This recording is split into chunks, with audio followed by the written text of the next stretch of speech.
స్తోత్రం తండ్రి. పరిశుద్ధాత్మదేవ మళ్ళీ మా మధ్యలోకి ఆహ్వానించుకుంటున్నాం నాయన. మీ యొక్క సన్నిధి మా మధ్యలోకి ఆహ్వానించుకుంటున్నాం ప్రభువా. మీకే స్తుతులు స్తుతులు స్తుతులు స్తోత్రములు స్తోత్రములు స్తోత్రములు స్తోత్రం స్తోత్రం. హల్లెలూయా స్తుతి స్తోత్రం. హల్లెలూయా స్తుతి స్తోత్రం ప్రభువా. మీకు వందనాలు, కృతజ్ఞతాస్తుతులు స్తోత్రములు స్తోత్రములు స్తోత్రములు నాయన తండ్రి. గత వారం అంతా మీ యొక్క రెక్కల చాటు మమ్మల్ని భద్రపరిచి మీరు కాపాడిన విధానాన్ని బట్టి మీకు వందనాలు స్తోత్రములు నాయన. మరొక ఆదివారం మీ యొక్క సన్నిధిలో మిమ్మల్ని స్తుతించి ఆరాధించుకుని తండ్రి మీ వాక్య ధ్యానించుకునే అవకాశాన్ని మాకు దయచేసేందుకే మీకే వందనాలు, కృతజ్ఞతాస్తుతులు స్తోత్రములు చెల్లించుకుంటున్నాం నాయన. పరిశుద్ధాత్మ దేవమ్మలు మా మధ్యలోకి ఆహ్వానించుకుంటున్నాం ప్రభా తండ్రి. ఇప్పుడు ఈ లైవ్ చూసిన ప్రతి ఒక్కరి గృహాల్లోకి మీ పరిశుద్ధాత్మతో నింపమని వేడుకుంటున్నాం, మీ యొక్క సన్నిధితో నింపమని వేడుకుంటున్నాం. యేసు రక్తపు అగ్ని కంచెను ప్రతి ఒక్కరి మీద వేసుకుంటున్నాం ప్రభా. యేసు రక్తాన్ని ప్రోక్షించుకుంటున్నాం. ప్రతి కుటుంబం మీద తండ్రి మీ యొక్క రక్తాన్ని ప్రోక్షించుకుంటున్నాం నాయన. ప్రతి కుటుంబంలో మీ యొక్క సన్నిధి, సమాధానం, సంతోషం, మంచి ఆరోగ్యం వారికి దయచేయమని వేడుకుంటున్నాం ప్రభా. అలాగే తండ్రి పరిశుద్ధాత్మదేవ తండ్రి మేము స్తుతించి ఆరాధిస్తుండగా మా స్తుతుల మీద ఆశీర్వకమని ఆహ్వానించుకుంటున్నాం ప్రభా తండ్రి. అలాగే వాక్య భాగంలో తండ్రి మానవ స్వరాన్ని మరుగుపరిచి ఆత్మస్వరం ద్వారా మీరు మాతో నాతో మాట్లాడమని యేసునామంలో అడుగుచున్నాం ప్రభా. మీరే సమస్త మహిమ ఘనత ప్రభావం పొందుకోమని యేసయ్య అతి పరిశుద్ధ నామములో ప్రార్థించి వేడుకుంటున్నాం మా పరమ తండ్రి. ఆమేన్.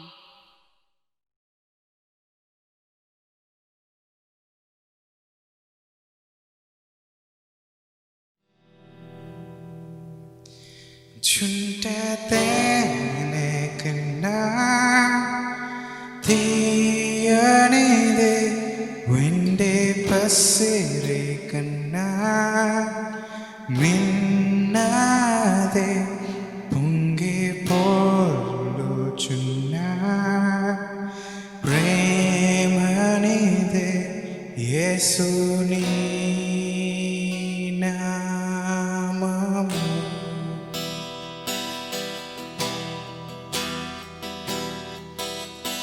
జుంటదేనే కన్నా తీయనిది వెండి పసిరి కన్నా మిన్నది పొంగి పోలుచున్నా ప్రేమనిది యేసుని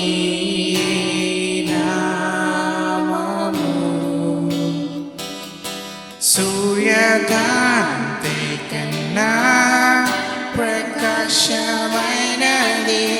పండు వెన్నెల కన్నా నిర్మలమైనది మంచు కొండల కన్నా చల్లనిది యేసుని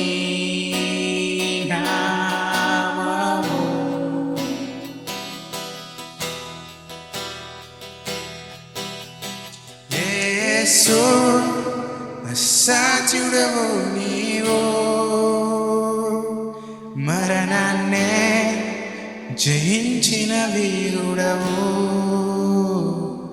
సర్వాన్నే శాసించే యోధుడవు నీకు సాటి లేరెవరు రక్షక నీవేగా మా బలము దేవా మా తాకు స్థలము నీవే నీవే నిజమైన దేవుడవు ప్రాణమెల్లి మ్రోక్కెదను యేసు అసాధ్యుడవు నీవు మరణాన్నే జయించిన వీరుడవు సర్వాన్నే శాసించే యోధుడవు నీకు సాటి లేరెవరు రక్షక నీవేగా మా బలము దేవా మా దాగు స్థలము నీవే నీవే నిజమైన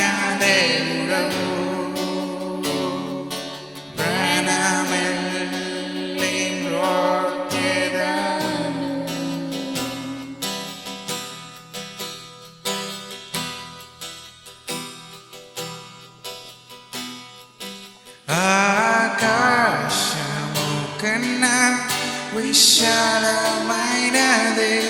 విశ్వమంతటిలో వ్యాపించి ఉన్నది ఊహలకు అందని ఉన్నతమైనది యేసుని నామము లోకమంతటికి రక్షణ మార్గము జనులందరినీ బ్రతికించు జీవము సర్వకాలములో నివసించు సత్యము యేసుని నామము యేసు అసాధ్యుడవు నీవు మరణాన్నే జయించిన వీరుడవు సర్వాన్నే శాసించే యోధుడవు నీకు సాటి లేరెవరు రక్షక నీవేగా మా బలము దేవా మా దాగు స్థలము నీవే నీవే నిజమైన దేవుడవు ప్రాణవెల్లి మ్రోక్కెదను రక్షక నీవేగా మా బలము దేవా మా దాగు స్థలము నీవే నీవే నిజమైన దేవుడవు ప్రాణవెల్లి మ్రోక్కెదను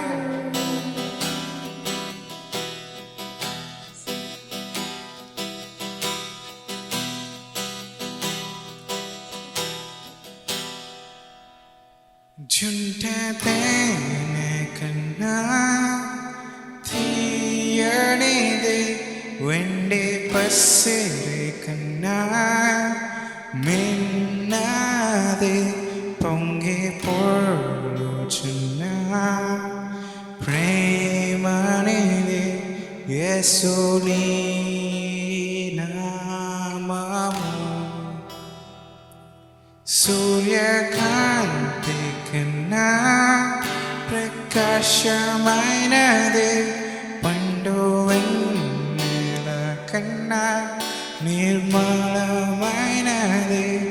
మంచు కొండల కన్నా చల్లనిది యేసుని నామము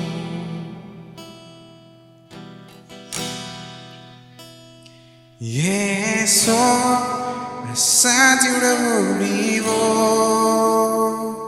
మరణాన్నే జయించిన వీరుడవు సర్వాన్నే శాసించే యోధుడవు నీకు సాటి లేరెవరు రక్షక నీవేగా మా బలము దేవా మా దాగు స్థలము నీవే నీవే నిజమైన దేవుడవు ప్రాణవెల్లి మ్రోక్కెదను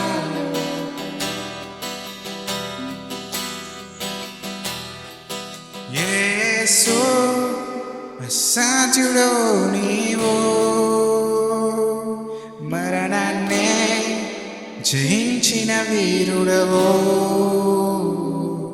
సర్వాన్నే శాసించే యోధుడవు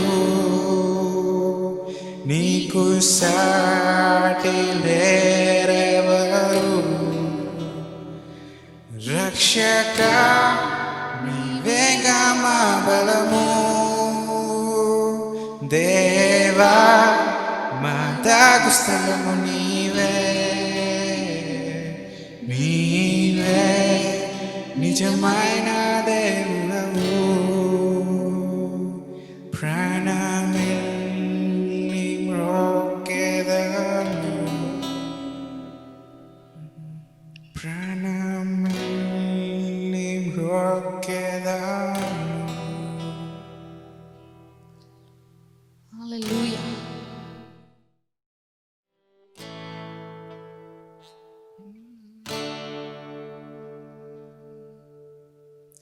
Give thanks with a grateful heart.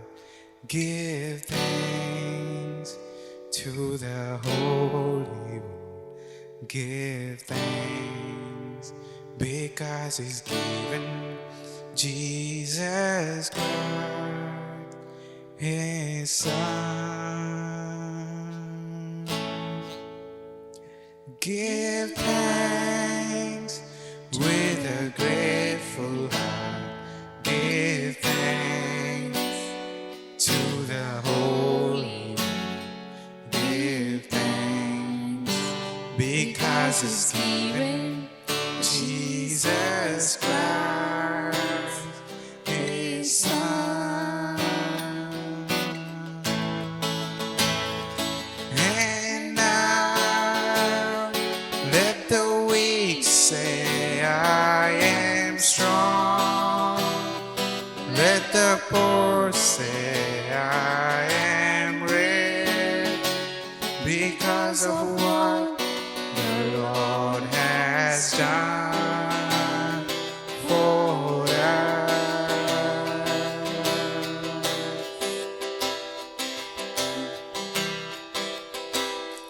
Give thanks with a grateful heart. Give thanks to the Holy One.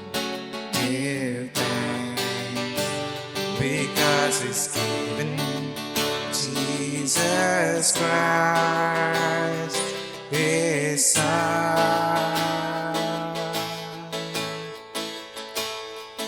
And now let the weak say, I am strong. Let the poor say, I am rich because of what the Lord has done for us. Give thanks with a grateful heart. Give thanks to the Holy One.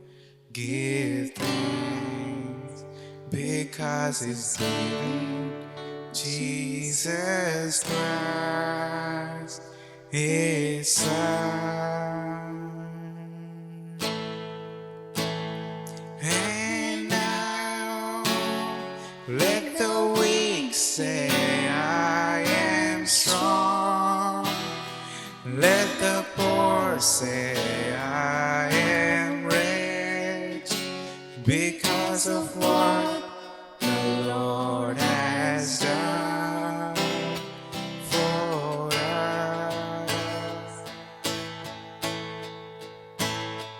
And now let the weak say, I am strong. Let the poor say, I am rich because of what the Lord has done for us. Give thanks. Give thanks.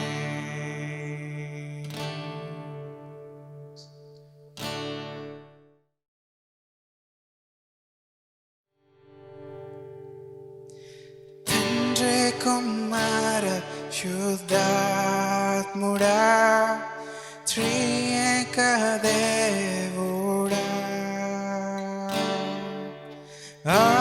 ఆరాధింతును నిన్నే సత్యముతో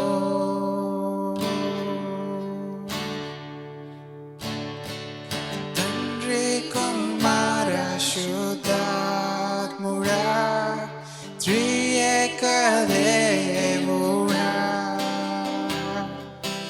ఆరాధింతును నిన్నే ఆత్మతో సత్యముతో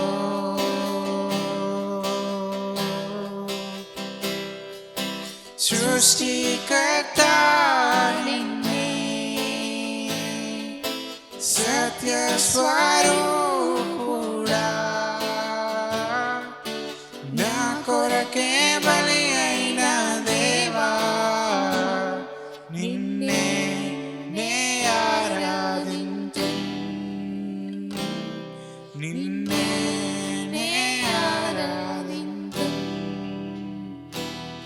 నిన్నే నే ఆరాధింతు ఓ నిన్నే నే ఆరాధింతు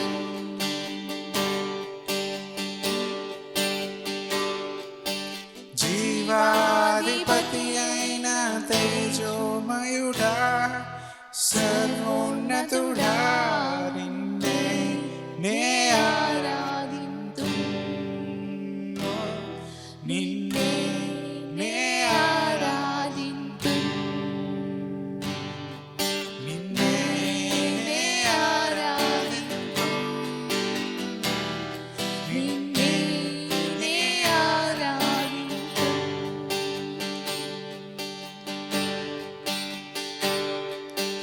తండ్రి కుమార శుద్ధాత్ముడా త్రియేక దేవుడా ఆరాధింతును నిన్నే ఆత్మతో సత్యముతో సృష్టికర్త నిన్నే సత్య స్వరూపుడా నా కొరకే బలి అయిన దేవా నిన్నే నే ఆరాధింతు నిన్నే నే ఆరాధింతు నిన్నే నే ఆరాధింతు నిన్నే నే ఆరాధింతు జీవాధిపతి అయిన తేజోమయుడా సర్వోన్నతుడా నిన్నే నే ఆరాధింతు నిన్నే నే ఆరాధింతు నిన్నే నే ఆరాధింతు నిన్నే నే ఆరాధింతు నిన్నే నే ఆరాధింతు నిన్నే నే ఆరాధింతు నిన్నే నే ఆరాధింతు Hallelujah. Jesus, thank you, and we praise you, Father. Thank you, Father. Thank you for everything you have done for us in the cross, Father. Thank you, and we praise you, Lord. Thank you, and we praise you, Jesus. Hallelujah. Thank you, Father. Praise you, we praise you, we praise you. Hallelujah, hallelujah, hallelujah. స్తోత్రం తండ్రి, మహోన్నతుడా మీకే వందనాలు, కృతజ్ఞతాస్తుతులు, స్తోత్రములు. మా కొరకై బలి, మా కొరకై రక్తం చిందించి మమ్మల్ని విలువపెట్టి కొనుక్కున్న మా దేవా మీకే స్తోత్రం, మీకే స్తోత్రం, మీకే స్తోత్రం నాయన తండ్రి. తండ్రి ఇప్పటి వరకు మీ యొక్క సన్నిధి మాతో కూడా ఉంచినందుకే మీకే వందనాలు, స్తోత్రములు నాయన. వాక్య భాగంలోకి వెళుచు ఉండగా తండ్రి నీ బిడ్డ ద్వారా తండ్రి అభిషేకించి మీరు మాట్లాడమని వేడుకుంటున్నాం ప్రభా. మీరు మాతో నాతో చూస్తున్న ప్రతి ఒక్కరితో మాట్లాడమని వేడుకుంటున్నాం తండ్రి. వాక్య గ్రహింపు ప్రతి ఒక్కరికి దయచేయండి. వాక్యానుసారంగా నడుచుకునే కృప మా అందరికీ దయచేయమని వేడుకుంటున్నాం నాయన. నీ యందు భయభక్తుల ఆత్మను ప్రతి ఒక్కరిలో ఉంచమని వేడుకుంటున్నాను ప్రభా తండ్రి. నీ యందు భయంతో భక్తితో ప్రతి ఒక్కరు వాక్యం విని శ్రద్ధగా పాటించేవారు గురుటకు సహాయం దయచేయమని, ఈ సమయం అంతటికి మీరే అధికారిగా ఉండి నడిపించి సమస్త మహిమ ఘనత ప్రభావాలు మీరు మాత్రమే పొందుకోమని యేసయ్య అతి పరిశుద్ధ నామములో ప్రార్థించి వేడుకుంటున్నాం మా పరమ తండ్రి. ఆమేన్.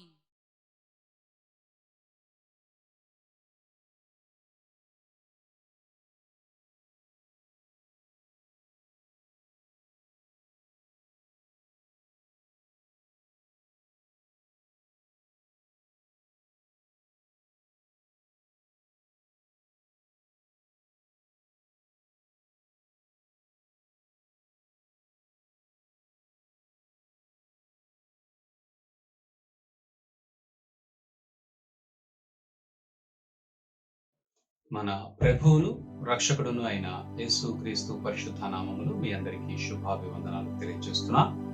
మహాదేవుని మహాకృపలో మనమందరం కూడా ఆయన కృపను బట్టి మాత్రమే మన ముందుకు వెళుతున్నాం. మనము దేవుని యొక్క సుగుణాలను బట్టి, దేవుని యొక్క మంచితనాన్ని బట్టి, దేవుని యొక్క ప్రేమను బట్టి, దేవుని యొక్క అందాన్ని గురించి ఆలోచించి దేవుణ్ణి ప్రేమించేటువంటి మనస్థితిలో కొనసాగవలసినటువంటి అవసరం ఉంది. సహజంగా మనం గుర్తుంచుకోవాల్సినటువంటి విషయం ఏమిటంటే, మనము దేవుని విషయంలో దేవునిని ప్రేమించాలి అని అంటే దేవుని ద్వారా పొందుకున్నటువంటి మేలులను బట్టి, లేదా దేవుని ద్వారా మనకు కలిగినటువంటి లాభాలను బట్టో జనులందరూ కూడా ప్రేమిస్తూ ఉంటారు. దేవాది దేవుడు, సర్వోన్నతుడు, సర్వ సృష్టికి కారణభూతుడు అయి ఉన్నటువంటి దేవునిని మనము ప్రేమించడానికి ఏ కారణము వెతకవలసినటువంటి అవసరము లేదు అనేటువంటి విషయాన్ని మనం గుర్తించాలి.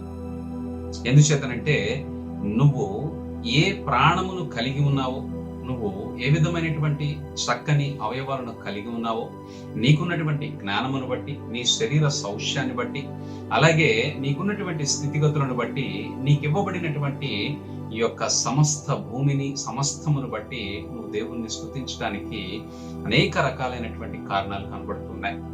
అయితే ఇక్కడ మనం గుర్తించవలసిన విషయం ఏమిటంటే, దేవుని యొక్క సుగుణాలను, దేవుని యొక్క వ్యక్తిత్వాన్ని, దేవుని యొక్క అందాన్ని మనము గుర్తించి దానిని బట్టి దేవునిని స్తుతించబద్దులమై ఉన్నాం.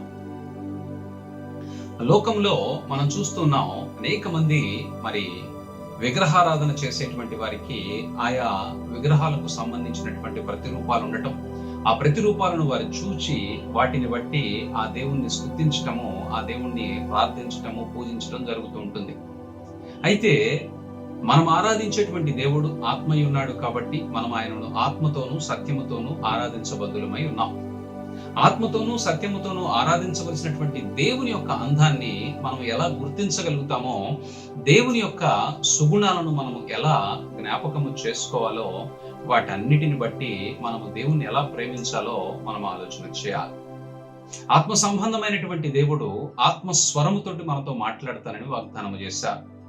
ఆత్మ సంబంధి అయి ఉన్నటువంటి దేవుని యొక్క అందాన్ని మనం గుర్తించాలి అని అంటే మనం జ్ఞాపకంలో ఉంచుకోవాలి, నువ్వు ఎటువంటి ఆలోచన, ఎటువంటి స్వభావము, ఎటువంటి శరీరాన్ని, ఎటువంటి మరి నీ శరీరంలో ఉన్నటువంటి అవయవాల కదలికలు, అవయవాలు పనిచేయటం ద్వారా నువ్వు ఎలా జీవించబడుతూ ఉన్నావో వాటన్నిటిని బట్టి నువ్వు జ్ఞాపకంలో ఉంచుకోవాలి.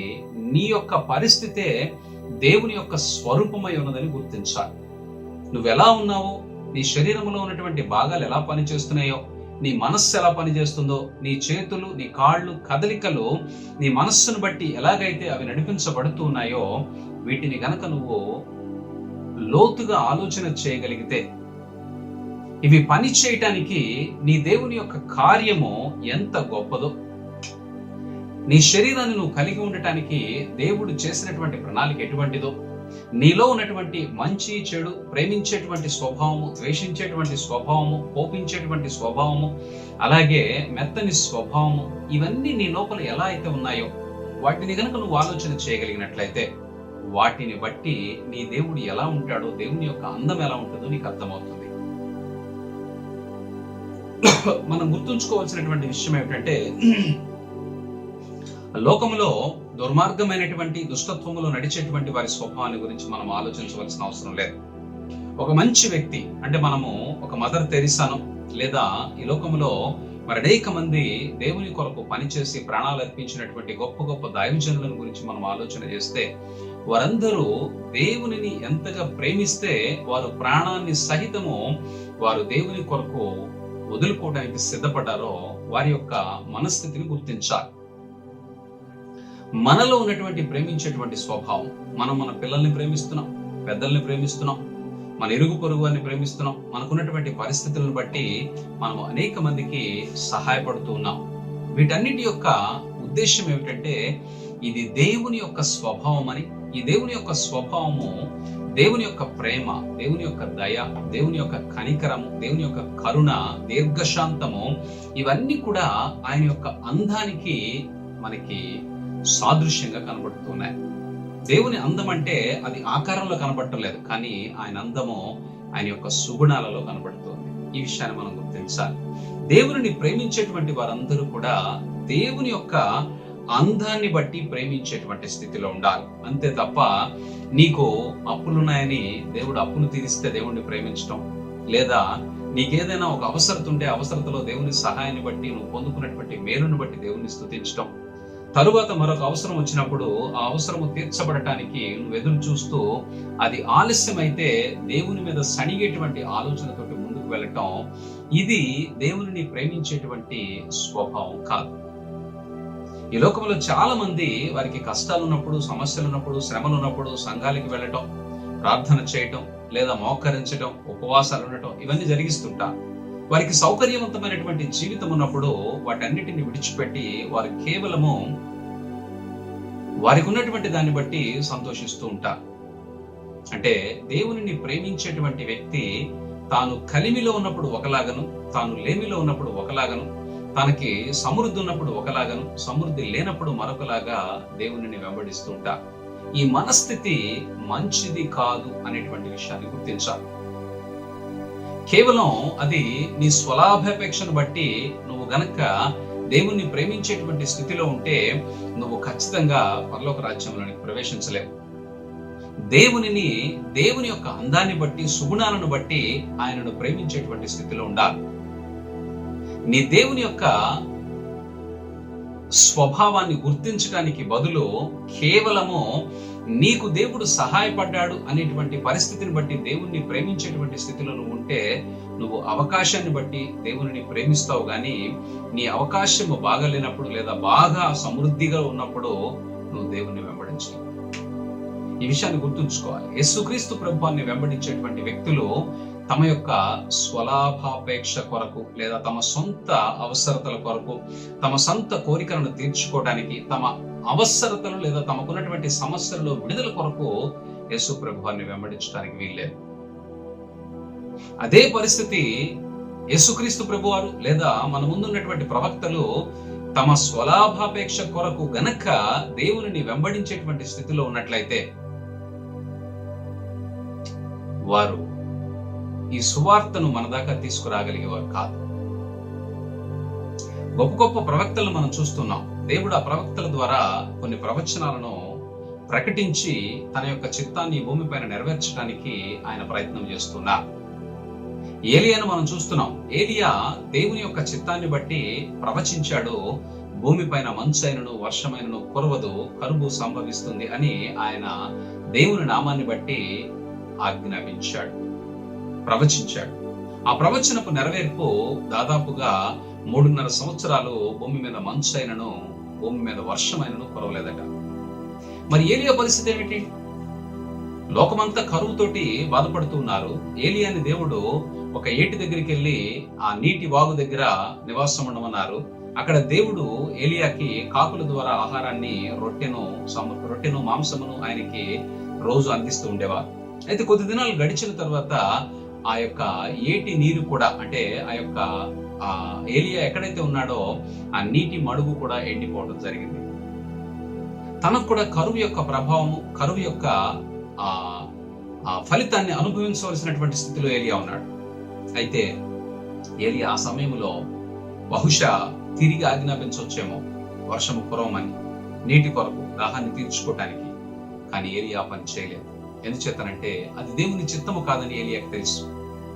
ఏలియా తాను కరువులోను, దాహములోను, తీవ్రమైనటువంటి ఒత్తిడిలోను, ఇబ్బందిలోను, ప్రాణాపాయ స్థితిలో ఉన్నా కూడా తన స్వలాభము కొరకు దేవుని యొక్క మాటను ఉచ్చరించడానికి గాని, లేదా తాను ఆజ్ఞాపించినటువంటి ఆజ్ఞకు వ్యతిరేకంగా తిరిగి ప్రవచించడానికి గాని ఏలియా ఇష్టపడలేదు. ఈ విషయాన్ని మనం గుర్తించాలి. దేవుని యొక్క మాటకు అనుగుణంగా సారెపోతుల్లో ఉన్నటువంటి విధవరాల దగ్గరికి నడిపించబడ్డాడు. అక్కడ సారెపోతుల్లో ఉన్నటువంటి విధవరాలి ద్వారా కేవలం ఆవిడ దగ్గర ఉన్నటువంటి కొద్దిపాటి పిండి, నూనె ద్వారా దేవుడు అద్భుతాన్ని సృష్టించి ఏలియాకి కావలసినటువంటి ఆహారాన్ని సమృద్ధిగా దయచేసి ఏలియాని సంరక్షించారు. ఏలియా తనలో దేవుని యొక్క ప్రభావం ఉందని తెలిసినా కూడా, తన ద్వారా దేవుడు కార్యములు జరిగిస్తున్నాడని తెలిసినా కూడా, తన స్వలాభము కొరకు ప్రాణాపాయ స్థితిలో ఉండినప్పటికీ కూడా తాను దేవునికి వ్యతిరేకంగా మాట్లాడటానికి ఇష్టపడలేదు. మనం గుర్తించవలసిన విషయం ఏమిటంటే, దేవుని వెంబడించేటువంటి వారు, దేవుని ఆశ్రయించినటువంటి వారు స్వలాభాపేక్ష కొరకు, అంటే తమ సొంత లాభము కొరకు దేవునిని వెంబడించి అనుసరించకూడదు.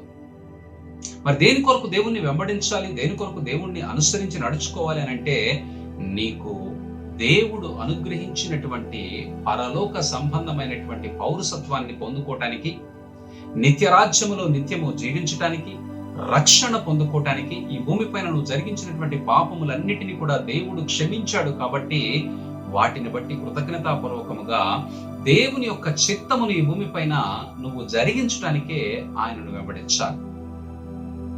మనకున్నటువంటి పెద్ద సమస్య ఏమిటంటే, మనం యేసు ప్రభులోకి రావటానికి కారణమే మనకున్నటువంటి సమస్య, మనకున్నటువంటి శ్రమ, మనకున్నటువంటి శోధన, మనకున్నటువంటి అప్పులు. వీటిని భరించలేకే అనేక మంది క్రీస్తుని వెంబడిస్తున్నారు. కానీ దేవుని మహాకృప, క్రీస్తుని వెంబడించేటువంటి వారందరికీ కూడా దేవుడు ఏదో విధంగా వారి అవసరతలను తీర్చి వారందరినీ కూడా మరింత విశ్వాసములోనికి నడిపించడానికి ఆయన చక్కని ప్రణాళికను కలిగి ఉన్నారు. అయితే మనం గుర్తించాలి, మనం క్రీస్తుని వెంబడిస్తున్నామనంటే మనము క్రీస్తు యొక్క అందాన్ని, క్రీస్తు యొక్క సుగుణాలను గుర్తించి వాటిని బట్టి ఆయనను ప్రేమించి, ఆయనను స్తుతిస్తూ ఆయన మార్గంలో కొనసాగేటువంటి దిశలో మనం ముందుకు వెళ్ళాలి. ఈ విషయాన్ని జ్ఞాపకంలో ఉంచుకొని దేవుని వాక్యాన్ని మనం ధ్యానం చేయాలి. ఈ విషయాన్ని జ్ఞాపకంలో ఉంచుకోకుండా, లేదా మన యొక్క సొంత అవసరతల కొరకు, లేదా దేవుని యొక్క వాక్యము ద్వారా మనకు ఏ ఆశీర్వాదాన్ని దేవుడు అనుగ్రహిస్తాడు అనేటువంటి ఆలోచనతోటి వాక్యాన్ని వినేటువంటి స్థితిలో మనం ఉంటే బహుశా మనకి నిరాశ కలుగుతుందేమో. అందుకే మనం గుర్తుంచుకోవాలి, దేవుని యొక్క అందాన్ని, సుగుణాలను మనము దృష్టిలో ఉంచుకొని ఆయన వాక్యాన్ని ధ్యానించేటువంటి మనస్థితిని మనము నిత్యము కలిగి ఉండాలి.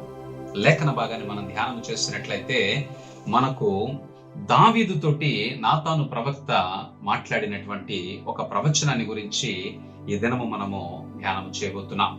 2వ సమూయేలు గ్రంథము 7వ అధ్యాయములో 14వ వచనం నుండి మనం చూస్తే, అక్కడ నాతాన్ అనేటువంటి ప్రవక్త దావీదు యొక్క అవసాన కాలములో, అంటే దావీదు ఇంకా ఈజ్ గోయింగ్ టు డై, అంటే ఇంకా బాగా ముసలి వయసులో ఉన్నప్పుడు నాతాను ప్రవక్త దావీదు గారితో దేవుని యొక్క వాక్యాన్ని తెలియజేస్తున్నాడు.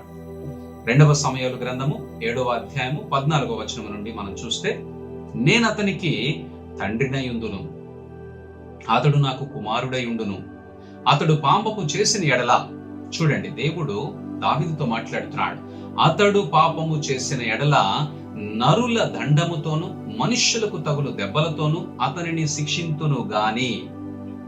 This is the condition. దేవుడు దావీదు గారితో మాట్లాడుతున్నాడు. దావీదు గారికి ఇస్తున్నటువంటి ఒక ప్రవచన వాక్యము లేదా వాగ్దానము ఏ విధంగా ఉందనంటే, దావీదు, నీ కుమారులైనటువంటి వారి విషయంలో, నీ సంతానము విషయంలో నేను చెయ్యబోయేటువంటి కార్యాన్ని గురించి నీతో మాట్లాడుతున్నాను వినమని నాతాను గారి ద్వారా మాట్లాడుతున్నాడు. ఇదిగో నేను అతనికి తండ్రిని అయ్యుందును. దేవుడు అంటున్నాడు, దావీదు సంతానమంతటికి కూడా ఆయన తండ్రి అయి ఉంటాను అని వాగ్దానం చేస్తున్నాడు. అతడు నాకు కుమారుడై ఉండును. దావీదు సంతానము అతనికి కుమారులుగా ఉండటానికి దేవుడు వాగ్దానం చేస్తున్నాడు. అతడు పాపము చేసిన ఎడల, అనగా దావీదు సంతానములో ఉన్నటువంటి వారు ఏదైనా పాపము చేసిన ఎడల, వారు గనుక దేవునికి వ్యతిరేకంగా నడుచుకున్న ఎడల, వారు గనుక దేవుని ఆజ్ఞలను తిరస్కరించిన ఎడల, దేవునికి అవిధేయత చూపిన ఎడల, వారి విషయములో దేవుడు అంటున్నాడు, నరుల దండముతోను మనుష్యులకు తగులు దెబ్బలతోనూ అతనిని శిక్షింతును గాని. ఇక్కడ దావీదుకి ఒక చక్కని వాగ్దానం ఇస్తున్నాడు. వాళ్ళు తప్పు చేస్తే నేను శిక్షిస్తాను, కానీ వారిని సమూలముగా నాశనము చెయ్యను అనేటువంటి విషయాన్ని దావీదు గారికి దేవుడు వాగ్దానం ఇచ్చాడు. ఇక్కడ చూడండి, నిన్ను స్థాపించుటకై అంటే దావీదు వంశాన్ని స్థాపించుటకై దావీదుకి దేవుడు ఇస్తున్నటువంటి వాగ్దానము, నిన్ను స్థాపించుటకై నేను కొట్టివేసిన సౌలునకు నా కృప దూరమైనట్లు అతనికి నా కృప దూరము చెయ్యను. ఎంత గొప్ప వాగ్దానం అంటే, సౌలు మొట్టమొదట ఇజ్రాయేలీయుల ప్రజలందరిపైన రాజుగా ఉన్నాడు. సౌలు విషయంలో దేవుడు సౌలు యొక్క అవిధేయతను బట్టి, సౌలు యొక్క తిరస్కార స్వభావాన్ని బట్టి, సౌలు యొక్క మరి దేవుని తిరస్కరించినటువంటి తన యొక్క మనస్థితి అంతటిని బట్టి దేవుడు సౌలు పైన తన యొక్క కృపను కొనసాగించలేకపోయాడు.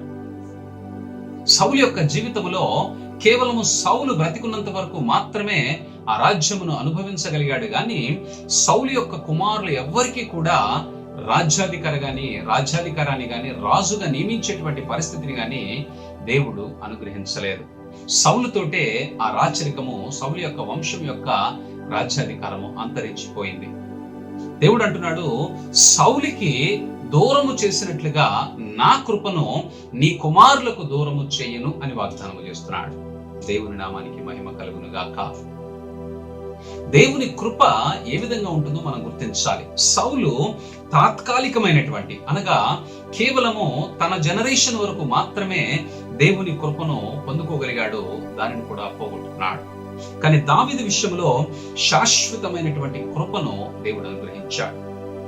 సౌలు కుమారులు తప్పు చేస్తే దేవుడు వారిని క్షమించి వారితో కృపను కొనసాగిస్తానని వాగ్దానం చేయలేదు. కానీ దావీదు విషయంలో దేవుడు వాగ్దానం చేస్తున్నాడు, నేను సౌలుకి దూరమైనట్లుగా అతనికి నా కృపను దూరము చేయను, నీ కుమారులకు నా కృప దూరము చెయ్యను అని మాట్లాడుతున్నాడు. సౌలు విషయంలో దేవుడు మరి తన కృపను దూరం చేశాడు.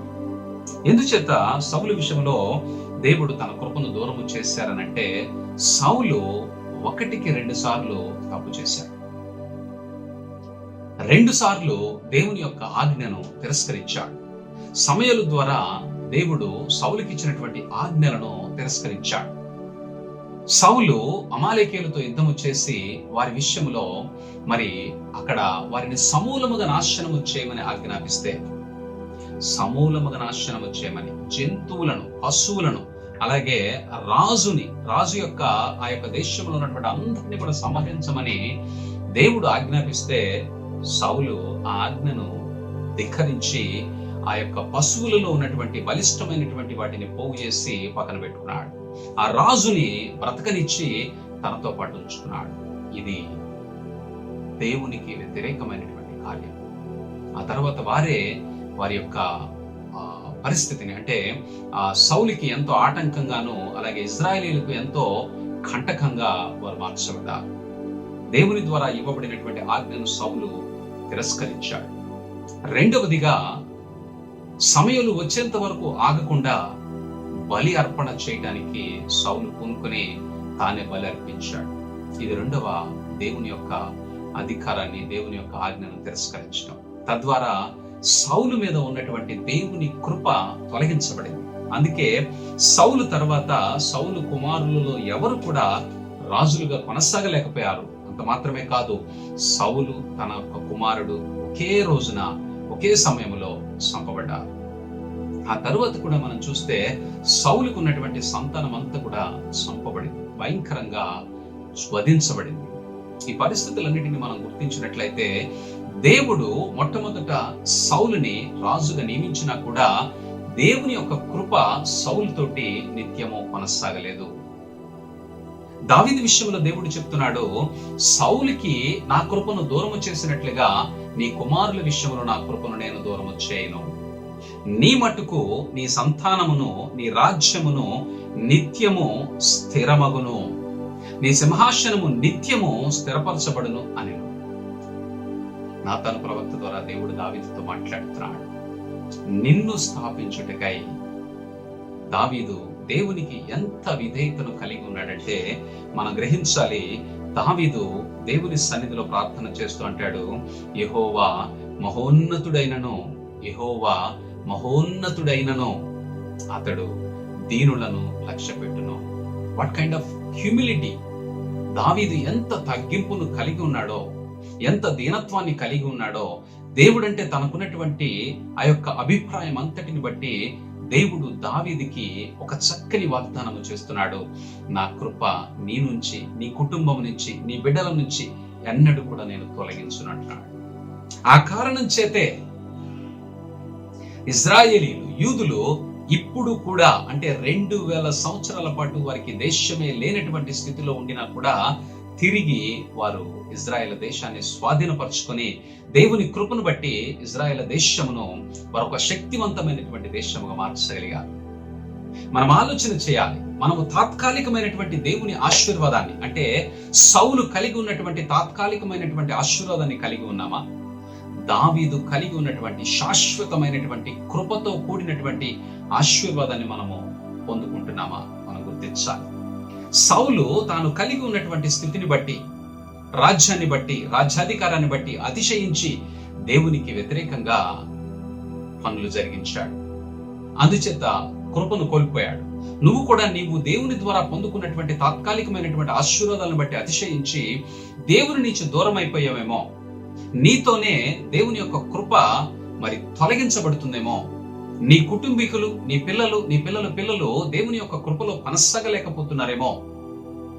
దయచేసి నువ్వు ఎటువంటి ఆశీర్వాదాన్ని పొందుకున్నావో, ఎటువంటి కృపను పొందుకున్నావో నువ్వు ఆలోచన చేయాలి. తాత్కాలికమైనటువంటి కృపను పొందుకున్నావా? శాశ్వతమైనటువంటి దావీదు కలిగి ఉన్నటువంటి కృపను పొందుకున్నావా? తాత్కాలికమైనటువంటి కృపను గనక నువ్వు పొందుకున్నట్లయితే దయచేసి జ్ఞాపకంలో ఉంచుకో, నువ్వు దేవుని ఆజ్ఞలను తిరస్కరించి ధిక్కరించి నువ్వు ఇష్టానుసారంగా నీ ఆలోచనలతోటి ముందుకు వెళ్తున్నావేమో, దేవునిలో ఉన్నాననుకుంటున్నావేమో. దేవుని పట్ల నీకున్నటువంటి ఆ యొక్క భక్తి కేవలము నీకున్నటువంటి సౌకర్యవంతమైనటువంటి జీవితాన్ని బట్టి మాత్రమేనేమో నువ్వు జ్ఞాపకం చేసుకోవాలి, నువ్వు గుర్తించాలి. బహుశా నువ్వు సౌలు కలిగి ఉన్నట్లుగా రాజ్యాన్ని కలిగి నువ్వు అధికార మదముతోనో లేదా నీకున్నటువంటి ధన మదముతోనో ముందుకు వెళుతూ ఉన్నట్లయితే దేవుని కృప నీ నుంచి తొలగించబడబోతుంది. దావీదు శాశ్వతమైనటువంటి దేవుని కృపను పొందుకున్నాడు. అందుకే యేసుక్రీస్తు ప్రభువారు దావీదు వంశావళిలో జన్మించారు. యేసుక్రీస్తు ప్రభువారి ద్వారా దేవుడు యుగయుగాలు ఆయనను రాజుగా నియమించి దావీదు సంతానమైనటువంటి యేసు ప్రభు ద్వారా ఈ భూమిని ఏలుబడి చేయడానికి తండ్రి అయినటువంటి దేవుడు ప్రణాళికను కలిగి ఉన్నారు. దావీదుకి ఇచ్చినటువంటి వాగ్దానము సామాన్యమైంది కాదు. చూడండి, దేవుడు మాట్లాడుతున్నాడు, నిన్ను స్థాపించుటకై నేను కొట్టివేసిన సౌలునకు నా కృప దూరమైనట్లు అతనికి నా కృప దూరము చేయను. అనగా యేసుక్రీస్తు ప్రభువారికి దేవుని కృప ఎన్నటికీ దూరము కాదట. యేసుక్రీస్తు ప్రభువారిని గనుక నువ్వు వెంబడిస్తూ ఉన్నట్టయితే, ఆయనను గనుక నువ్వు ఆయన ఆజ్ఞను అనుసరించి నడుచుకున్నట్లయితే, ఆయనకు దత్తపుత్రులుగా గనక ఆయనతో పాటు నువ్వు దత్తపుత్రుడివిగా దేవునికి దగ్గర కాగలిగినట్లయితే దేవుని యొక్క కృప నీతోనూ, నీ కుటుంబీకులతోనూ, నీ సంతానముతోనూ, నీ యొక్క తరతరములు కూడా కృప కొనసాగించబడేటువంటి అవకాశం. నీ మట్టుకు నీ సంతానమును, నీ రాజ్యమును నిత్యము స్థిరమగును, నీ సింహాసనము నిత్యము స్థిరపరచబడను అనేను. దావీదు రాజు లోపల ప్రవేశించి, చూడండి దావీదు యొక్క దీనత్వం ఎలా ఉందో చూడండి. When he was heard the voice of profit of Nathan యొక్క ప్రవక్త స్వరాన్ని వినిన వెంటనే దావీదు రాజు లోపల ప్రవేశించి యెహోవా సన్నిధిని కూర్చుండి ఇలాగూ మనవి చేశాను, నా ప్రభువా యెహోవా, ఇంతగా నీవు నన్ను హెచ్చించుటకు నేను ఎంతటి వాడను. చాలా మంది ఈ నూతన సంవత్సరంలో వాగ్దానాన్ని తీసుకొని వాగ్దానాన్ని బట్టి అతిశయిస్తూ ఉంటారు. వాగ్దానాన్ని బట్టి తమలో తాము దేవుడు ఖచ్చితంగా మాకు ఒక గొప్ప కార్యము చేస్తారు, దేవుడు మాకు ఖచ్చితంగా ఒక గొప్ప ఆశీర్వాదాన్ని ఇవ్వబోతున్నారు, దేవుడు ఖచ్చితంగా ఈ సంవత్సరం మాకు మేలుని, మాకు లాభాన్ని, మాకు సంతోషాన్ని, మా కుటుంబంలో ఆధిక్యతను, వీటన్నిటిని కూడా దేవుడు జరిగించబోతున్నాడు అని వాగ్దానాన్ని పొందుకున్నటువంటి, వాగ్దానాన్ని తీసుకున్నటువంటి, లేదా వాగ్దానపు కార్డును తీసుకున్నటువంటి ప్రతి ఒక్కరూ కూడా తమలో తాము దేవుని వాగ్దానాన్ని బట్టి అతిశయిస్తుంటారు. ఇది నిజం. ఎందుకంటే ఈ నూతన సంవత్సర వాగ్దానం కొరకు అనేక మంది ఎదురు చూస్తూ ఉంటారు. వాగ్దానాలన్నీ కూడా ఖచ్చితంగా నీకు మేలు చేస్తాయి అనేటువంటి వాగ్దానాలే ఇవ్వబడతాయి. వాగ్దానాల్లో ఎక్కడ కూడా నువ్వు చనిపోతావని కానీ, నీకు రోగం వస్తుందని కానీ, లేకపోతే నీకు చెడు జరుగుతుంది అనేటువంటి వాగ్దానం ఎక్కడ కూడా ఎవరు ఇవ్వరు. అందరూ ఇచ్చేటువంటి వాగ్దానాలు ఏమిటంటే ఖచ్చితంగా నీకు ఆశీర్వాదం అనేటువంటి వాగ్దానాన్నే వారు అక్కడ పెడతారు, మీరు అందులో నుంచే తీసుకుంటారు. కానీ మనం గుర్తించాలి, దేవుడు వాగ్దానము చేసినప్పుడు దావీదు ఎటువంటి ఆలోచనతో ఉన్నాడో మీరు గమనించాలి. దావీదు తను తాను ఎంతగా తగ్గించుకుంటున్నాడో మనం గుర్తించాలి. దావీదు రాజు లోపలికి ప్రవేశించి, 2వ సమూయేలు గ్రంథము 7వ అధ్యాయము మనము 18వ వచనంలో ఉన్నాం. దావీదు రాజు లోపలికి ప్రవేశించి యెహోవా సన్నిధిని కూర్చుండి ఇలాగే మనవి చేశాను, నా ప్రభువా యెహోవా, ఇంతగా నీవు నన్ను హెచ్చించుటకు నేను ఎంతటి వాడను, నా కుటుంబము ఏ పాటిది. మనం గుర్తించాలి, దావీదు అప్పటికే దాదాపుగా 40 సంవత్సరాలు ఇజ్రాయిలు దేశమును ఏకతాటి మీద ఏకరాజ్యముగా పరిపాలన చేస్తున్నటువంటి రాజు. Is a king. సౌలుకి రాజ్యాధికారం ఇస్తే సమూయేలు ద్వారా ఇవ్వబడినటువంటి మాటలను ఆయన తిరస్కరించాడు, ధిక్కరించాడు, ఆజ్ఞను పాటించలేకపోయాడు. కానీ దావీదు గారు రాజ్యాధికారాన్ని ఇస్తే నాతాను ప్రవక్త హెచ్చరించినప్పుడల్లా, గద్దించినప్పుడల్లా వెంటనే దేవుని సన్నిధిలో సాష్టాంగపడి తన తప్పుని ఒప్పుకొని దేవుని దగ్గర క్షమాపణ పొందుకునేంత వరకు ఆయన ఏడుస్తూనే ఉన్నారు. Difference between Saul and David you have to understand. సౌలేమో సమూయేలు ప్రవక్త ద్వారా ఇవ్వబడినటువంటి ఆజ్ఞలను తిరస్కరించి సమూయేలుని ప్రశ్నించేటువంటి విధంగా, దేవునిని తిరస్కరించే విధంగా ప్రవర్తించాడు. దావీదేమో నాతాను ప్రవక్త ద్వారా ఇవ్వబడినటువంటి ప్రతి ఆజ్ఞను కూడా లోబడి అది దేవుని స్వరమని వెంటనే సాష్టాంగపడి దేవుని దగ్గర క్షమాపణ పొందుకునేంతగా దీనుడిగా దీనత్వాన్ని ప్రదర్శించి దేవునికి లోబడి జీవించాడు. నాతాను ప్రవక్త బత్షెబతో దావీదు పాపము చేసినప్పుడు నాతాను ప్రవక్త గద్దించి దేవుని యొక్క స్వరాన్ని వినిపించినప్పుడు, దేవుని యొక్క తీర్పుని వినిపించినప్పుడు దావీదు పూర్తిగా దేవుని సన్నిధిలో తాను సమర్పించుకొని తన పాపమును ఒప్పుకొని ఆ పాపము పట్ల తాను చేసినటువంటి ఆ భయంకరమైనటువంటి పాపాన్ని గురించి ఎంతగానో పశ్చాత్తాపపడి దేవుని దగ్గర క్షమాపణను పొందుకున్నాడు. అటువంటి దీనత్వాన్ని కలిగినటువంటి దావీదు నాతాను ద్వారా దేవుడు ఇస్తున్నటువంటి వాగ్దానాన్ని, దేవుని యొక్క ఆశీర్వాదాన్ని వినినప్పుడు తాను సంబరపడిపోవటం లేదు, తాను అతిశయించడం లేదు. తన కుటుంబీకులు, తన యొక్క వంశస్థులు యుగయుగాలు సంతోషంగా ఉంటారనేటువంటి ఆలోచనతో ముందుకు వెళ్ళటం లేదు. దేవుని దగ్గరికి వెళ్ళి తన యొక్క దీనత్వాన్ని తెలియజేస్తున్నాడయ్యా, నేనే పాటి వాడిని, ఇంత గొప్ప ఆశీర్వాదాన్ని నువ్వు నాకు ఇవ్వటానికి. దేవుడు అంటున్నాడు, నా కృప నీకు నిత్యము తోడుగా ఉంటుంది.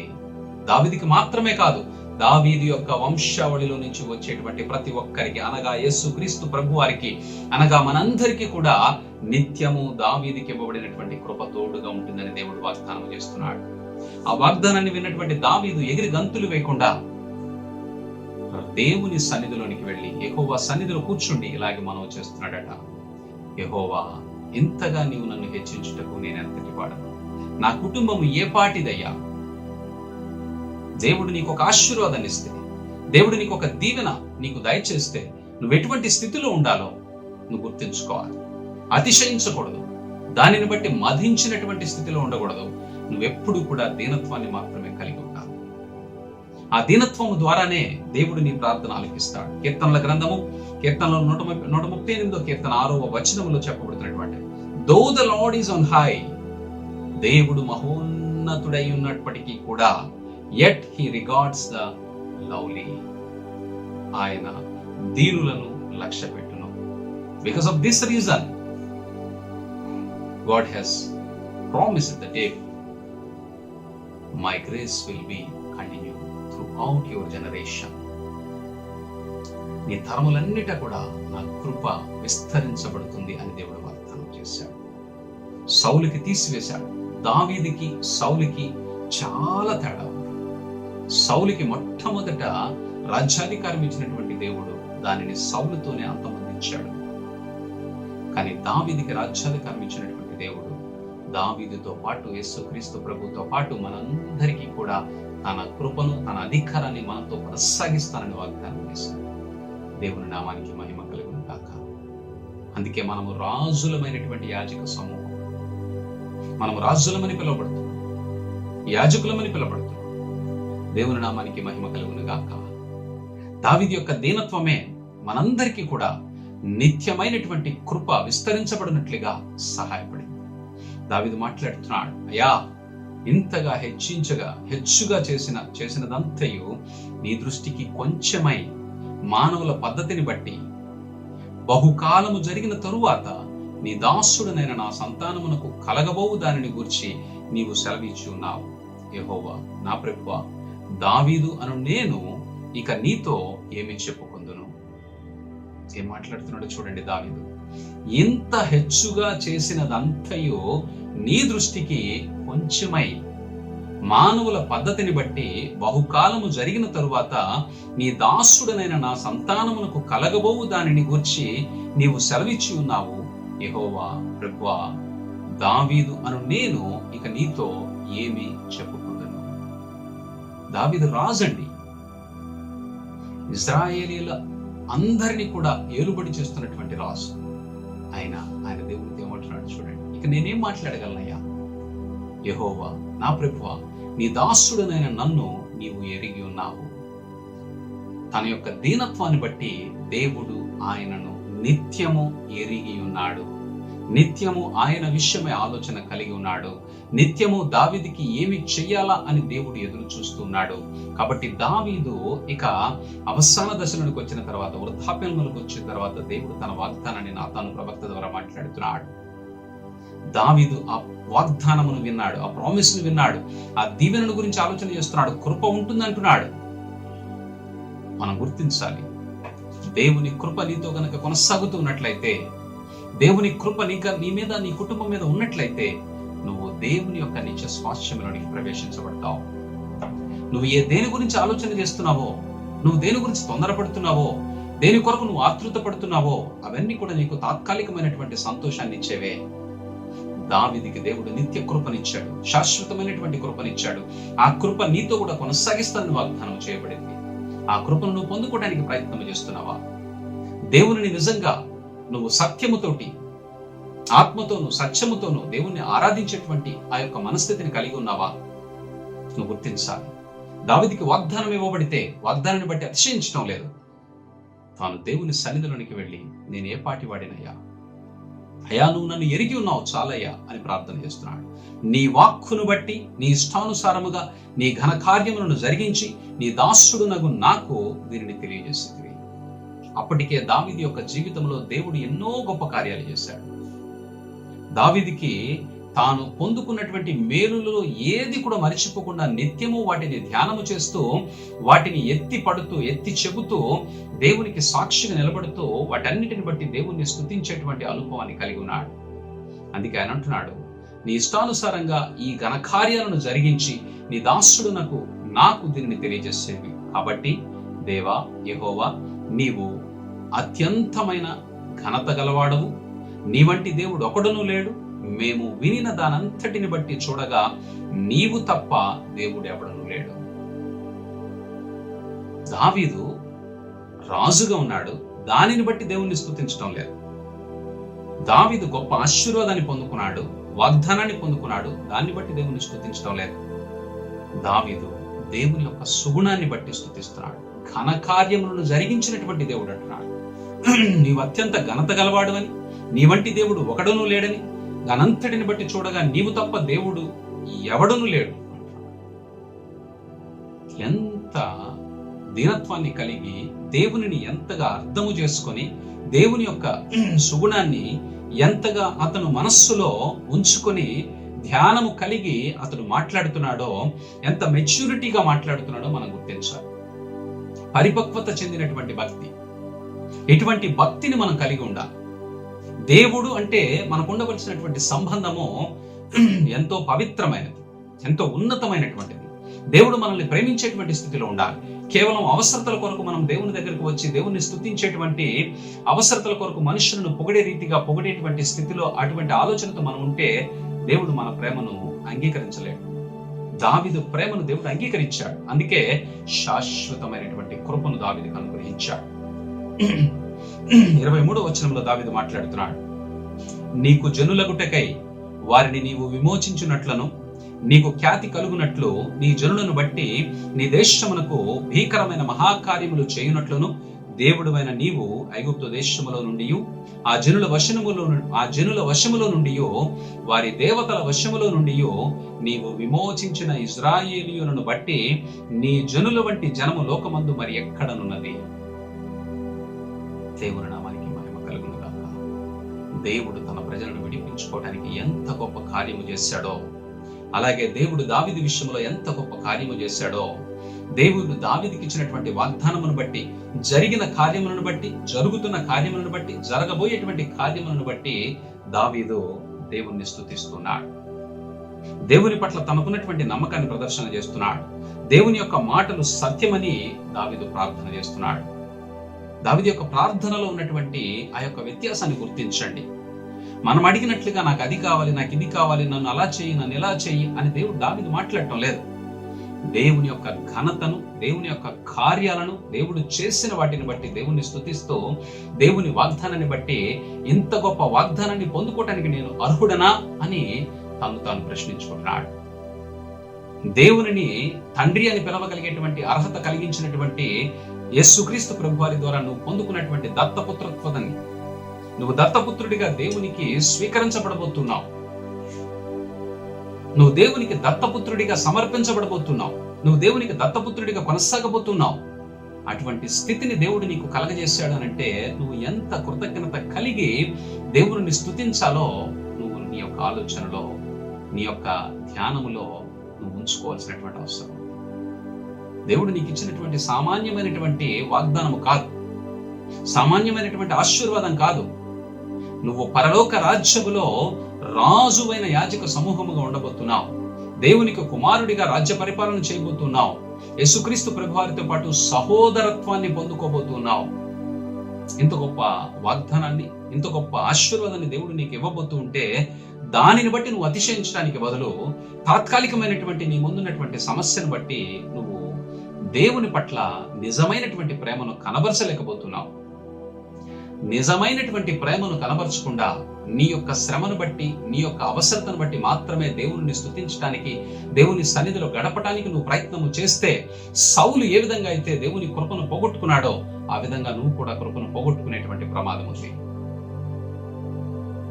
దావీదు ఏ విధంగా అయితే శాశ్వతమైనటువంటి కృపను పొందుకున్నాడో, దీనత్వాన్ని ప్రదర్శించడం ద్వారా శాశ్వత కృపలోనికి ఎలాగైతే ప్రవేశించాడో అలాగ నువ్వు శాశ్వతమైనటువంటి కృపను పొందుకోవడానికి ప్రయత్నం చేయాలి.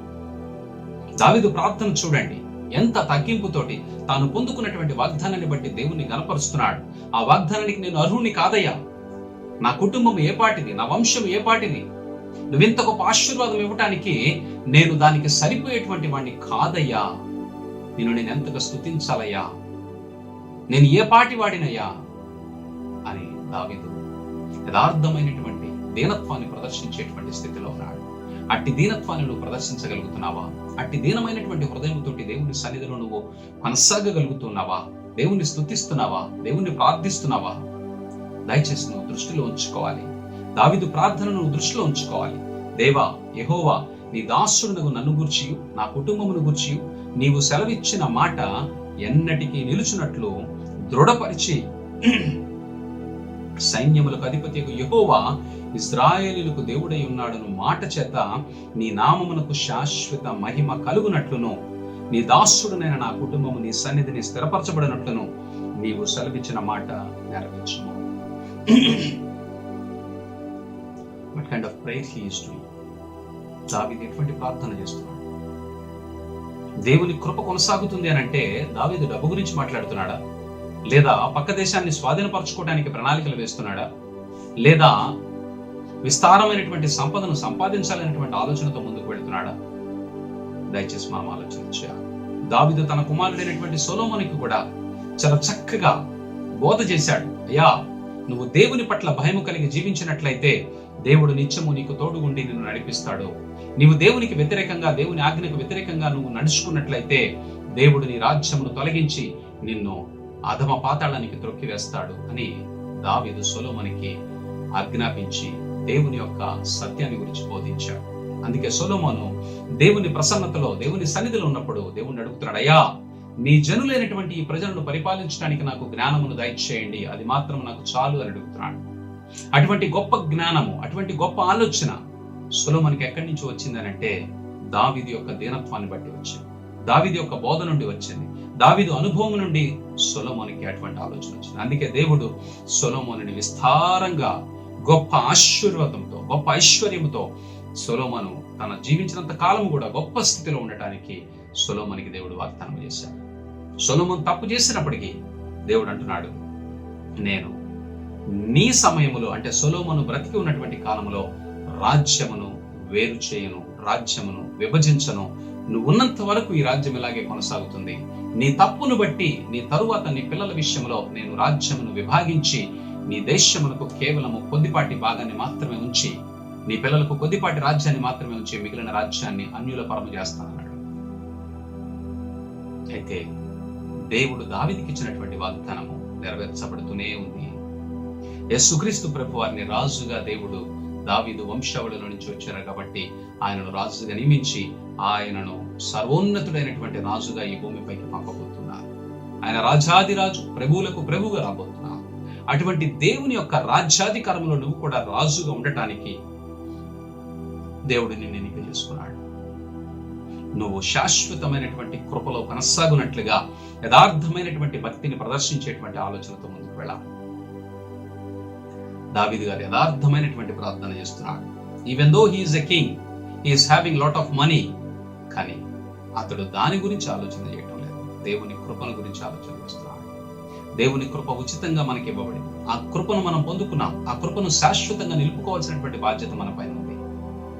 మనము కృపను శాశ్వతంగా నిలుపుకునేటువంటి ఆ క్రమములో సౌలు వలె ఉన్నామా, దావీదు వలె ఉన్నామా? సౌలు అధికారాన్ని పొందుకున్నాడు, సౌలు గొప్ప లాభాన్ని పొందుకున్నాడు, దేవుణ్ణి తిరస్కరించాడు. దావీదు అంతకంటే గొప్ప లాభాన్ని పొందుకున్నాడు, గొప్ప దేశాన్ని పొందుకున్నాడు, దేశానికి రాజుగా ఉన్నాడు, 40 సంవత్సరాలు నిర్విరామంగా పరిపాలన చేస్తున్నాడు. అయినా సరే దీనత్వాన్ని కలిగి దేవుని ద్వారా ఇవ్వబడినటువంటి వాగ్దానమును బట్టి అతిశయించక దేవుని సన్నిధిలోనికి వెళ్ళి తన దీనత్వాన్ని ప్రదర్శన చేస్తున్నాడు. నువ్వు ఎటువంటి దీనత్వాన్ని కలిగి ఉన్నావో ఆలోచన చేయి. దావీదు ప్రార్థన చేస్తున్నాడు, సైన్యములకు అధిపతియగు యెహోవా ఇజ్రాయేలీయులకు దేవుడై ఉన్నాడను మాట చేత నీ నామమునకు శాశ్వత మహిమ కలుగునట్లు నీ దాసుడనైన నా కుటుంబము నీ సన్నిధిని స్థిరపరచబడినట్లు నీవు సెలవిచ్చిన మాట నెరవేర్చుము. ఇజ్రాయేలీయుల దేవా, సైన్యములకు అధిపతియగు యెహోవా నీకు సంతానము కలుగజేయుదునని నీవు నీ దాసుడనైన నాకు తెలియపరిచితివి గనుక ఈలాగున నీతో మనవి చేయుటకై నీ దాసుడనైన నాకు ధైర్యము కలిగెను. యెహోవా నా ప్రభువా, మేలు చేయుదునని నీవు నీ దాసుడనైన నాకు సెలవిచ్చుచున్నావే. నీవు దేవుడవు గనుక నీ మాట సత్యము. దావీదు ఏమంటున్నాడు చూడండి, నీవు దేవుడవు కనుక నీ మాట సత్యము. Can you believe this word? నువ్వు వెంబడిస్తున్నటువంటి యేసుక్రీస్తు ప్రభువారు ఆయనే దేవుడు గనుక ఆయనను నువ్వు విశ్వసించగలిగేటువంటి స్థితిలో ఉన్నావా? ఆయన ద్వారా చెప్పబడుతున్నటువంటి ప్రతి మాట సత్యమును నమ్మగలుగుతున్నావా? అటువంటి సత్యమును నమ్మగలిగేటువంటి ఆలోచన గనక నీకున్నట్లయితే దేవుడు నిన్ను ఆశీర్వదించి నిత్యము కూడా తన యొక్క కృప చేత నడిపించగలిగేటువంటి దేవుడై ఉన్నాడు. హల్లెలూయా, హల్లెలూయా. అటువంటి దేవుని యొక్క గొప్ప కృపను పొందుకోవటానికి నువ్వు ఎటువంటి ప్రణాళికను కలిగి ఉన్నావో ఒకసారి ఆలోచన చేయి. దావీదు గారు అంటున్నాడు, దయచేసి నీ దాసుడునైన నా కుటుంబము నిత్యము నీ సన్నిధిని ఉండునట్లుగా దానిని ఆశీర్వదించుము. యెహోవా నా ప్రభువా, నీవు సెలవిచ్చి ఉన్నావు, నీ ఆశీర్వాదము నుండి నా కుటుంబము నిత్యము ఆశీర్వదింపబడును గాక.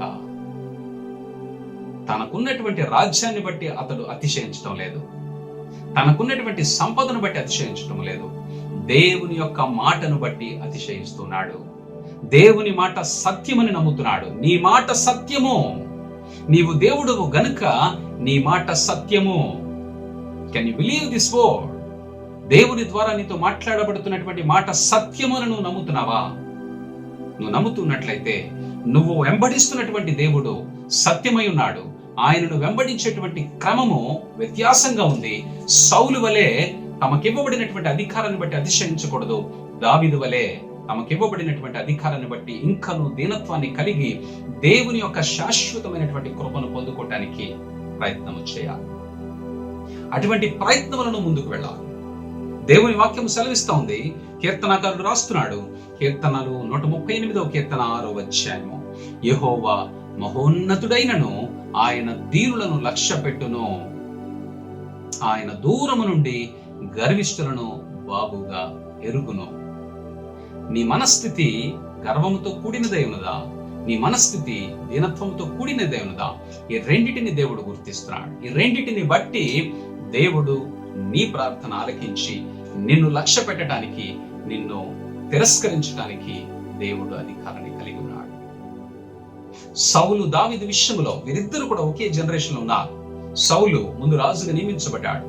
సౌలు రాజుగా ఉన్నప్పుడు దావీదు కేవలము బాలుడిగా తన దగ్గరికి చేర్చబడ్డాడు. గొలియాతును చంపటం ద్వారా సౌలుకి పరిచయమై సౌలు యొక్క సైన్యంలో ముందుండి నడిపిస్తూ ఉండగా, సౌలు దావీదు ఇద్దరు కూడా వారి యొక్క మనస్థితులను బట్టి దేవుని యొక్క శాశ్వత కృపను ఒకరు పోగొట్టుకున్నారు, ఒకరు శాశ్వతంగా నిలుపుకోగలిగారు. శాశ్వత కృపకు కారణమే యేసుక్రీస్తు ప్రభువారు. అంటే దేవుడే దావీదు యొక్క వంశములో దావీదుకి కుమారుడిగా జన్మించి దావీదు కుమారుడని పిలువబడి దావీదు యొక్క వంశాన్ని నిలబెట్టినటువంటి రాజుగా ఆయన కొనసాగుతున్నారు. అటువంటి గొప్ప కృప దేవుడు నీకు నాకు ఇవ్వడానికి సిద్ధంగా ఉన్నాడు. అట్టి కృపను నువ్వు పొందుకోవటానికి నువ్వు ఖచ్చితంగా ప్రణాళికను కలిగి ఉండాలి. కేవలము ఈ లోక సంబంధమైనటువంటి స్థితిలో నువ్వు ఉన్నట్టయితే, లోకానుసారమైనటువంటి థింగ్స్ కొరకు, ఈ లోకానుసారమైనటువంటి పరిస్థితులను నువ్వు అధిగమించడానికి వాటి కొరకు దృష్టి పెట్టి వాటి కొరకు నువ్వు దేవుని సన్నిధిలో నిలబడుతూ ఉన్నట్లయితే దయచేసి ఒకసారి ఆలోచన చేయి. దేవుడు చిటికెలో నీ పరిస్థితులన్నిటిని మార్చగలడు. కానీ దేవుడు నిన్నెందుకు ఒక యొక్క శ్రమ గుండా, ఒక శోధన గుండా నడిపిస్తున్నాడని అంటే, దావీదు ఎలాగైతే శ్రమల గుండా, శోధనల గుండా నడిపించబడి శాశ్వతమైనటువంటి కృపను పొందుకున్నాడో, అటువంటి గొప్ప శాశ్వతమైనటువంటి కృపను దేవుడు నీకివ్వటానికి, సౌలు వలె నీకు ఇవ్వబడినటువంటి కృపను పోగొట్టుకోకుండా ఉండటానికే దేవుడు ఇటువంటి ప్రణాళికను కలిగి ఉన్నాడు. మనం ఎప్పుడు కూడా ఆలోచన చేయాలి, మనము తాత్కాలికమైనటువంటి ఆశీర్వాదముతో ముందుకు వెళుతున్నామా, శాశ్వతమైనటువంటి ఆశీర్వాదంతో ముందుకు వెళుతున్నామా? సౌలుకి తాత్కాలికమైనటువంటి కృప ఇవ్వబడింది, దావీదుకి శాశ్వతమైనటువంటి కృప ఇవ్వబడింది. దేవుడు దీనుల యొక్క ప్రార్థనను లక్ష్య పెడతానని చెప్తున్నాడు. దావీదు దీనత్వాన్ని బట్టి దేవుడు దావీదు యొక్క ప్రార్థనను లక్ష్య పెట్టాడు. దావీదు ఎంత గొప్ప స్వాస్యాన్ని పొందుకున్నా, ఎంత గొప్ప ఆశీర్వాదాన్ని పొందుకున్నా, దావీదు ఇంకను తన యొక్క దీనత్వాన్ని ప్రదర్శిస్తూ దేవుని సన్నిధిలో దేవునికి మొరపెడుతున్నాడు. నువ్వు అటువంటి స్థితిలో ఉండాలి. దేవుని రాకడ సంభవించబోతుంది. 2021వ సంవత్సరము మనకు ఒక గొప్ప దేవుని యొక్క అద్భుతమైనటువంటి కార్యం ఈ భూమిపైన జరిగించబడబోతుంది. దేవుడు తాను చేయదలించినటువంటి కార్యములు చేయక మానడు. కాబట్టి మనం సిద్ధపడాలి. మన సిద్ధపాటు ఏ విధంగా ఉండాలనంటే, శాశ్వతమైనటువంటి కృపలో, శాశ్వతమైనటువంటి దేవుని రాజ్యంలో మనం నిత్యము కొనసాగేటువంటి దేవుని యొక్క ఆశీర్వాదాన్ని పొందుకునేటువంటి దిశగా ముందుకు వెళ్ళాలి. దేవుని వాగ్దానం మనం వింటూ ఉన్నాం. దేవుని వాగ్దానాలను వింటూ ఉన్నాం. ఆయన ఇజ్రాయేలీయులకు ఏదైతే అతిశాస్పదముగా తిరిగి అనుగ్రహిస్తానన్నాడో, అంటే ఇజ్రాయేలీలందరినీ కూడా దేవుడు తిరిగి తన యొక్క స్వాస్యముగా ఇజ్రాయేల్ దేశంలోనికి ఎలాగైతే నడిపించాడో, వారి ద్వారా తిరిగి వారందరూ కూడా తన ప్రజలు అని దేవుడు ఎలాగ పిలుస్తూ ఉన్నాడో, వారందరినీ కూడా తిరిగి నిత్య స్వాస్యంలోనికి తీసుకుని వెళ్ళడానికి ఆయన కలిగి ఉన్నటువంటి ప్రణాళిక ఏదైతే ఉందో, ఆ ప్రణాళిక నీ పట్ల కూడా కలిగి ఉన్నారు. ఆయన నీ పట్ల కలిగి ఉన్నటువంటి ప్రణాళికను నీతో స్థిరపరిచి నిన్ను ముందుకు తీసుకుని వెళ్ళి నిత్యత్వంలో నిలపటానికే ఆయన ఈ లోకములో శరీరముతో ఉండగా నిన్ను శోధన శ్రమ గుండా నడిపిస్తూ నిత్యత్వంలోనికి నడిపించడానికి, శాశ్వతమైనటువంటి కృపను నీకు ఇవ్వటానికి ఆయన ఎదురు చూస్తున్నారు.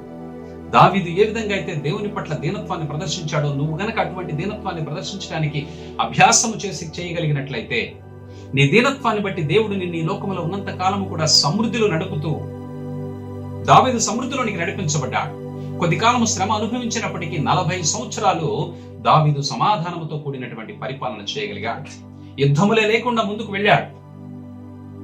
దేవుడు నీతో కూడా అటువంటి గొప్ప కార్యము నీ జీవితంలో కూడా చేయడానికి సమర్థుడైనటువంటి దేవుడు.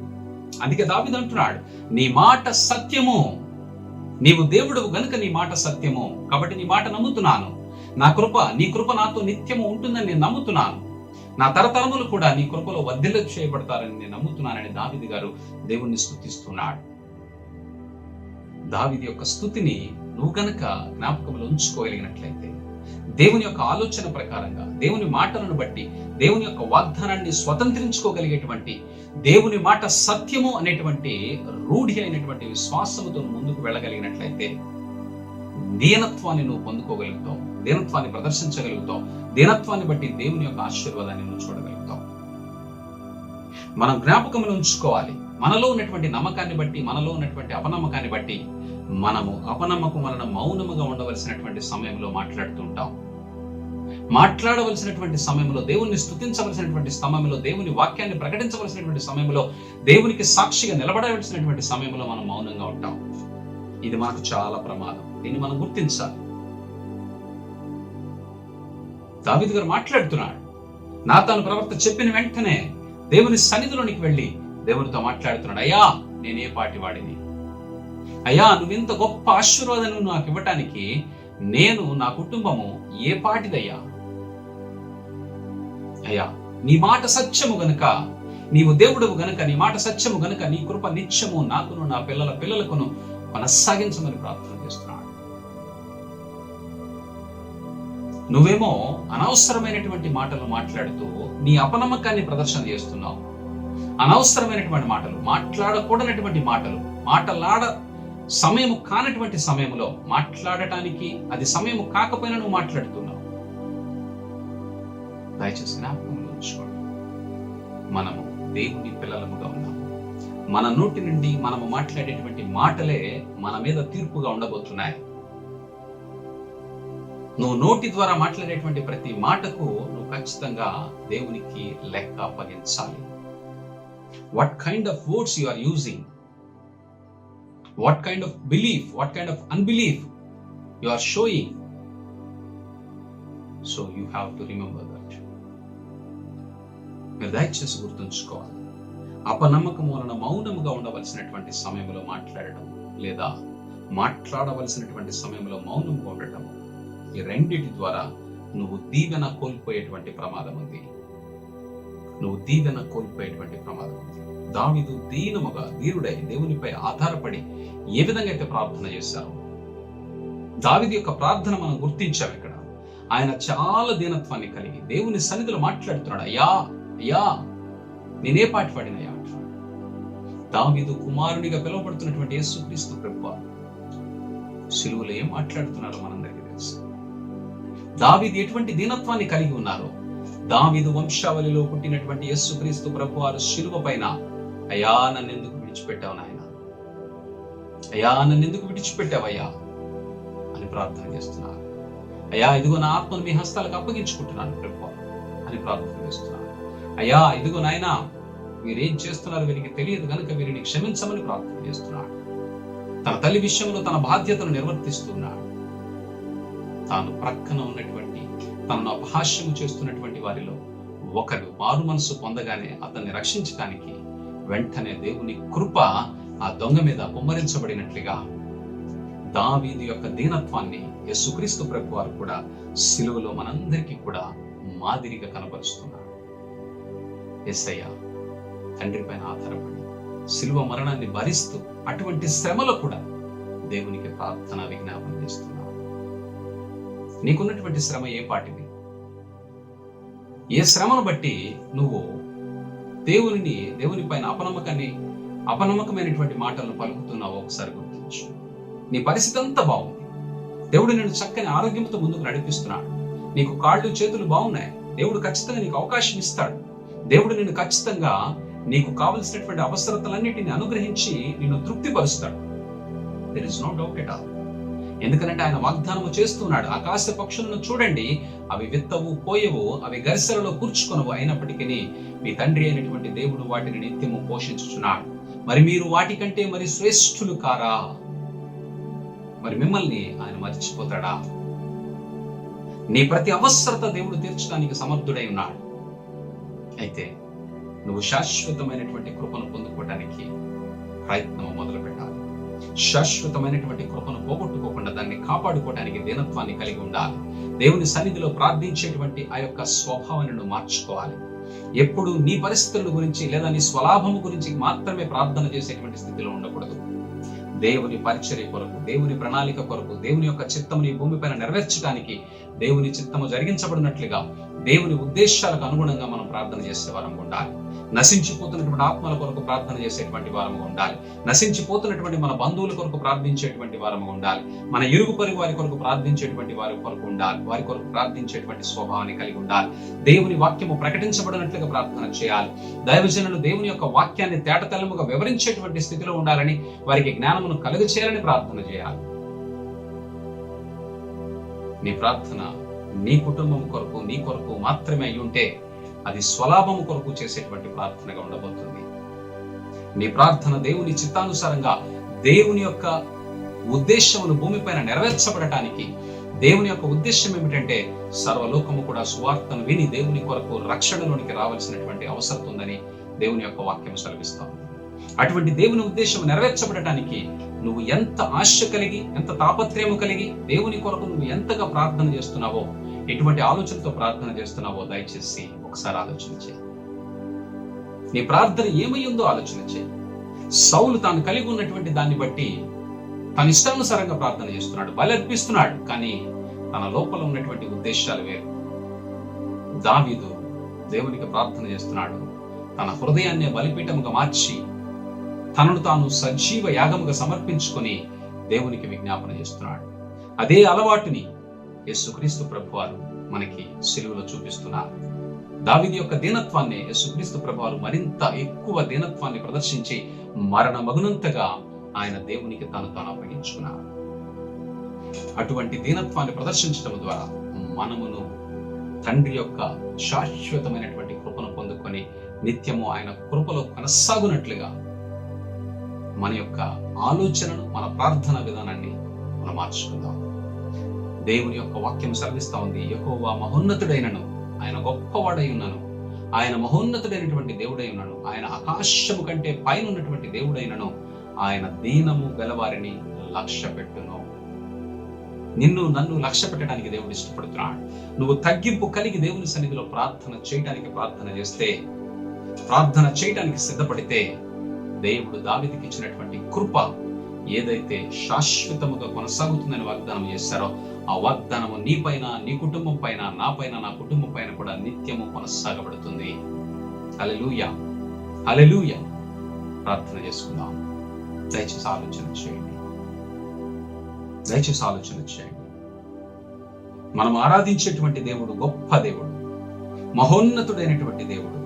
ఆయన సన్నిధిలోనికి నిలవబడటానికి కూడా మనం అర్హత లేనటువంటి వారు. అయినప్పటికీ ఆయన దీనులను లక్ష్య పెట్టును. దావీదు దీనత్వాన్ని ఆయన లక్ష్య పెట్టారు. దావీదుకి శాశ్వతమైనటువంటి కృపను అనుగ్రహించారు.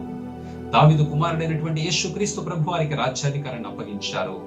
ఆయనే యుగయుగములు ఏలుబడి చేసేటువంటి రాజుగా రాబోతున్నారు. ఆయనతో పాటు నిన్ను రాజుగా దేవుడు నియమించడానికి ఇష్టపడుతున్నాడు. కాబట్టి దీనత్వాన్ని,